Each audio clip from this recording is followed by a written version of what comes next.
Right now on ABC 10 News at 4 o'clock, we're tracking breaking news in Arizona after a fatal plane crash killed a Vista man and a woman. And jury deliberations are now underway in the Derek Chauvin trial after closing arguments wrapped up today. We take you inside the courtroom for final words from both sides. Plus, we kind of banded together because the only way small businesses really survive is through collaborating. Strength in numbers, the South Bay businesses rebounding from the pandemic by joining forces. ABC 10 News starts now with breaking news. A Vista couple was killed over the weekend in a plane crash in Arizona. Thank you for joining us. I'm Kimberly Hunt. The couple was reportedly headed to the Grand Canyon Airport. ABC 10 News reporter Laura Acevedo is joining us live with what we know about this tragic accident. Laura?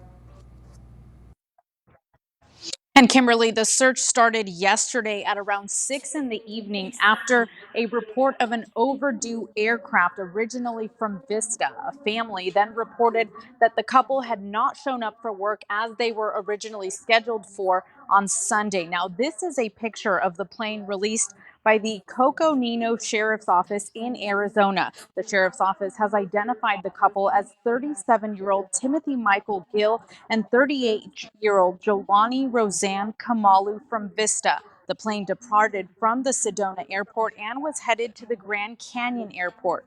It was located early this morning, just after 1 in the morning, in a wooded area near Williams Airport in a search that involved multiple agencies, including the U.S. Air Force. Now, the cause of this crash is still under investigation by several agencies, including the FAA and the NTSB. Reporting live, Laura Acevedo, ABC 10 News. Thank you, Laura.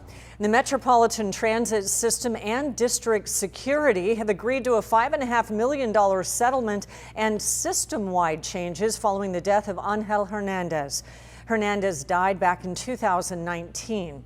As ABC 10 News reporter Adam Rakusin explains, MTS apologized to the Hernandez family and released video of the last moments of his life. We do want to warn you, the video is disturbing. This is body camera video that Claudia Hernandez can't bring herself to watch. No, and I don't plan on seeing it. I've heard clips of it. I saw the beginning of the video when they first stopped my son. It shows the last moments of her son's life near the railroad tracks just north of the Santa Fe Depot in downtown San Diego. My son's never gonna be here again. On Monday, the Hernandez family allowed the video to be released. The video, recorded back in 2019, shows 24-year-old Angel Hernandez being stopped and questioned by an MTS officer. After a quick back and forth, Hernandez takes off running. The MTS officer and a transit system security professional follow. Put your hands behind your back! Now! They eventually catch up to Hernandez and handcuff him. They claim based on his movements in size, they need to put him on the ground. A few minutes into the recording, you see that happen. Hernandez is put in what they describe as a prone face-down position. He wouldn't get up again. Gene Iredale is the family's lawyer. Angel Hernandez died as a result of positional asphyxia when he was held prone, face down, with pressure on his back, and regrettably, a knee on his neck. The video shows both security personnel with their hands on Hernandez.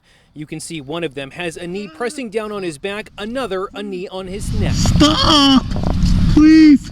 Iredale says Hernandez suffered from schizophrenia. He says he was struggling with mental illness in that moment. He was held down with the knee on his neck for over 6 minutes, and he died.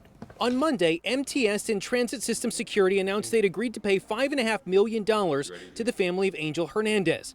They also announced a series of system-wide policy changes. We have increased training to include more hours for de-escalation, anti-bias-based policy, cultural diversity, defense tactics. According to the family's lawyer, both of the men in the video no longer have their jobs. Neither are sworn officers, and they weren't charged with a crime. In a statement, a spokesperson for the district attorney said in part, "Our office has determined that criminal liability could not be proven beyond a reasonable doubt." It's a different outcome than Claudia Hernandez hoped for. I would have wanted them to prosecute them. Adam Rakusin, ABC 10 News. MTS also banned the use of carotid restraints, chokeholds, and knee pressure on the neck, throat, or head. They also instituted a duty to intervene if witnessing excessive force by another employee. In the interest of transparency, we have posted the full video on our website, 10news.com. The prosecution and defense gave closing arguments today in the Derek Chauvin murder trial. Now the jury is sequestered and they are deliberating Chauvin's fate. Court TV legal correspondent Shanley Painter is in Minneapolis tracking today's developments. Attorneys for both sides are presenting their final, all-important closing arguments before the jury before they go deliberate the fate of Derek Chauvin. Now, he faces 3 charges in connection with the death of George Floyd, including second-degree murder, third-degree murder, and second-degree manslaughter. Key to the heart of the prosecution is bystander video and police body camera footage showing Chauvin kneeling on Floyd for more than 9 minutes, and the prosecution using the theme that Chauvin didn't let up, he didn't get up in its closing argument. They also say that he pinned Floyd to the pavement as a clear misuse of force. The force was too much. He was trapped. He was trapped with the unyielding pavement underneath him, as unyielding as the men who held him down. All of the evidence shows that Mr. Chauvin thought he was following his training. He was in fact following his training. He was following Minneapolis Police Department policies. He was trained this way. It all demonstrates a lack of intent. 12 of the 14 jurors will be deciding the fate of Derek Chauvin. The 2 alternates will be excused, possibly this afternoon before deliberations. And of course, the remaining jurors will be sequestered until they reach a verdict. That's the latest from here in downtown Minneapolis. I'm Shanley Painter with Court TV. Meantime, cities across the country are bracing for potential protests ahead of the verdict in the trial. That, of course, includes Minneapolis, where protesters gathered over the weekend. The National Guard is also being called in to tighten security in Washington, D.C., and Beverly Hills is also preparing for possible unrest and installed barricades along the streets. San Diego police say it will monitor what's happening. And we will let you know once a verdict is announced on our ABC 10 News mobile app. We will send a push alert right to your phone. That's free in the App Store. San Diego Mayor Todd Gloria wants to spend an additional $10 million to help the homeless crisis. He outlined plans that call for more beds and more programs, but a former councilman says it's just throwing good money after bad. ABC 10 News anchor Vanessa Van Hefty explained the details of the plan and the criticism. Mayor Todd Gloria rolling out a new strategy for our homeless crisis. It invests $10 million in programs that reflect the city's shift at my direction toward a more compassionate, person-centered approach to addressing homelessness. More than $10 million for additional homeless services designed to get people into permanent housing. Earmarked more than $1 million to substance abuse programs, more than $6 million for additional shelter beds, and additional funds for the PATH outreach program, workforce training, more case manager staffing, and a new department for homelessness strategies and solutions. Throwing good money after bad. Council member and chair of Reform California, Carl DeMaio, says Gloria is doubling down on the same failed approaches. Hey, we're just going to give you a bunch of free stuff, but we're not requiring that you make any changes about your substance abuse, your mental health problems, your criminal activity. You can continue to do that. DeMaio says the taxpayer-funded programs need to be a requirement, not an option. We have an opportunity to use tough love to break the cycle of dependency, and Todd Gloria refuses to be the adult. He refuses to actually implement proven programs. But the mayor says a compassionate approach must be the cornerstone of this fight. Vanessa Van Hefty, ABC 10 News. Mayor Gloria will present the proposal to City Council tomorrow. Folks, I have good news. Everybody is eligible as of today to get the vaccine. The president making a plea on social media, asking Americans to sign up for shots now that eligibility has expanded to all adults. It comes as new infection cases are up significantly more than a month ago.